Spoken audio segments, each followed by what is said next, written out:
So let me paint the picture before Dr. Michael Bennett comes in. Michael Bennett, this is Black Her Story Month because it's really about women and how pain, devastation, violation, and power has been taken away, but also the relationship with Black men. Dr. Michael Bennett, historical, is one of the first and only director of services, welfare, mental health to the professional game. And one of the things he had to deal with, quite sadly, was a young Black man walking home at night, ex-professional footballer, tasered for 53 seconds, kicked in the head, murdered and died. That had a devastating impact in the world of sport, but also told us the reality that there were abuses, not just in mental health and outside of sport. Michael has written one of the most important papers for the Lancet Psychiatry, looking at race, mental health and sport. And I also must say today, as an outstanding moment that marks Black History Month, that Marcia and Arja have also written papers that will be in the Lancet Psychiatry as well. Just want to ask Michael, is Michael still on the line? Because I know he had an emergency. He's still there, Michael? I am, but I'm still dealing with this emergency. But okay. I will try to, yeah. Yeah, just basically, Michael, thank you very much for coming today. And I think it's really impressive that we have really Black skin practitioners from Sade, yourself, and we're going to look at a Black consultant psychiatrist in the next presentation. Just quickly, just to make up time, how did it make you feel? And I mean, how did the family feel going through the powerful narrative we've heard from this morning? Well, I have to say the two ladies that spoke earlier on, for me, was very, very powerful and very, yeah, it just left me a bit emotional to take a little break, to be fair. And I kind of say, continue to fight, continue to stay strong, because we need to be guided by individuals like yourself to make change. So, you know, please, thank you for sharing your stories. And as I said, it was very, very difficult for me to kind of listen to, but we need these stories, lived experience, to be heard. For me, I played with Dalian, I played against Dalian, and so hearing of his passing had a real impact on me. The real impact on me was that we are the same age, we are Black men, and that could be me.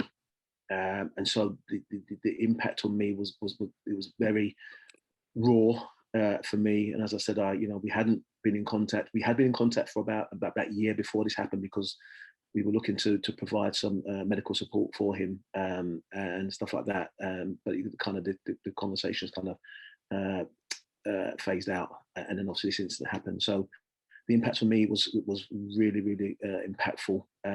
We were in contact with the mother, the family, and I was more in contact with Dalian's partner, Karen, who we spoke on a number of occasions, and offered therapeutic support to her, therapeutic support to the family. We just wanted to be there, not only as me as a former player, but also as a union, the PFA, be there for the family at this difficult time. I just want to know that you've written a really powerful journal in the Lancet Psychiatry, and I think Marcia's Aji's journal is going to be just as powerful. Hearing this situation about what we can do, football now is now being seen as an institution in racist environment. Black players are getting abused left, right, and centre. Online abuse, it's seriously affecting their mental health. We can see it on the TV. People are now thinking about taking the knee.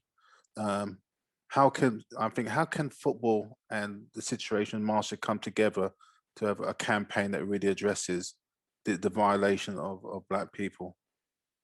I think for me, football is one of the most popular games played in the sport, and I think it's a key that we need to listen to the experiences of individuals that have experienced these deaths, and that we come together. As I said, football is that big that we need to come together and share those lived experiences, so that the public are made aware of what's going on and what that looks like. So from a football perspective, we have to remember that as a union, I look after 3,000 professional footballers each year. if you add this young scholars from 16 to 18, that's another 1,500. And if you add the WSL1, which is the Women's Super League, that's another 200. I deal with 4,700 players a season.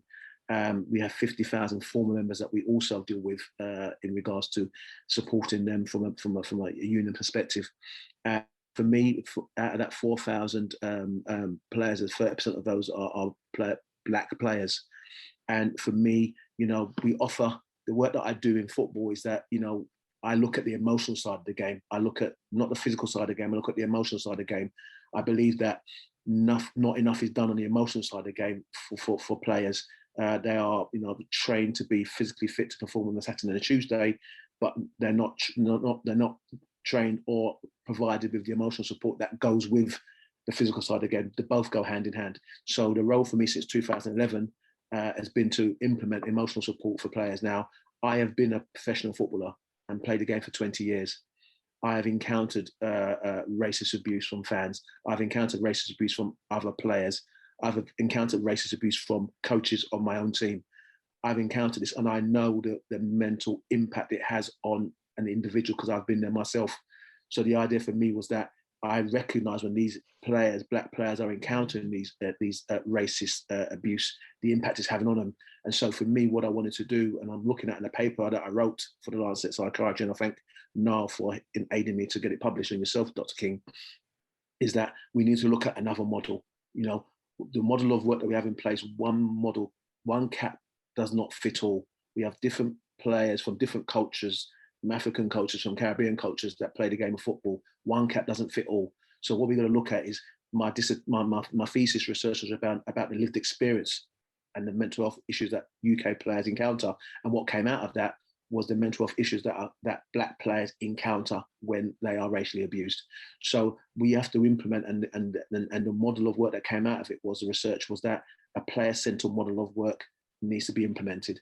And when we do this player-centered model of support, it's looking at the cultural issues involved in that. And for me, a transcultural model needs to be implemented. So it's in line with the different individuals that are playing the game of football currently. So for me, emotionally, it's important that we offer support. We have a helpline in place for players now that if they do encounter emotional support online or on the crowds, that they have a helpline number that I've implemented that they can call, and we have the relevant therapists, cultural therapists that are enable these individuals to speak freely about the issues that encountered.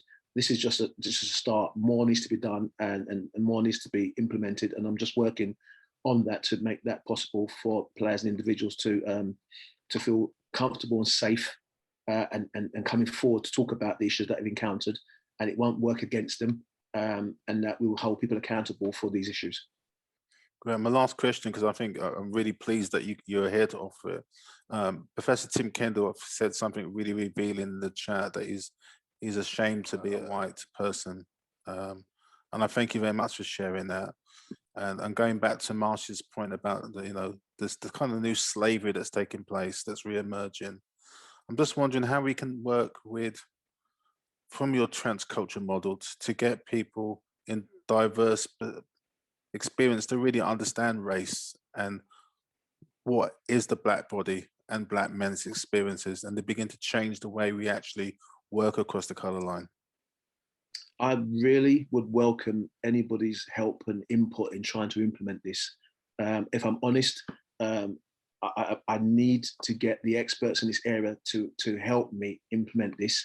I'm all in regards to this, because it's not about the black body. That's what football has been about for many years. It's not about the black body. We have a mind. Do you know what I mean? We think. But we just looked at as a black body, a commodity, and so we need to look at how we change that narrative and how we give voices to the individuals that are playing the game, because I don't think the individuals are voices are being heard or given a voice as much as they should be. And the whole point about me is trying to empower these individuals, and trying to give them a voice. So I will welcome any individual that's on this call today, and the individual that's spoken earlier on, to come together and do some sort of subcommittee to come together and see how we can implement that. Great. I mean, that's my last question, but that offer for me is a really important issue about how a workshop can lead to a campaign and change. And Michael's already got a specialist health group that's looking at developing a policy framework for sport and mental health. Michael, thank you very much for your time. That's been unbelievable. I will pass you over to the next person. Thank Thanks you for your time, Michael. Thank you for inviting me. Sorry that I have to shoot because just got work issues to deal with, but thank you.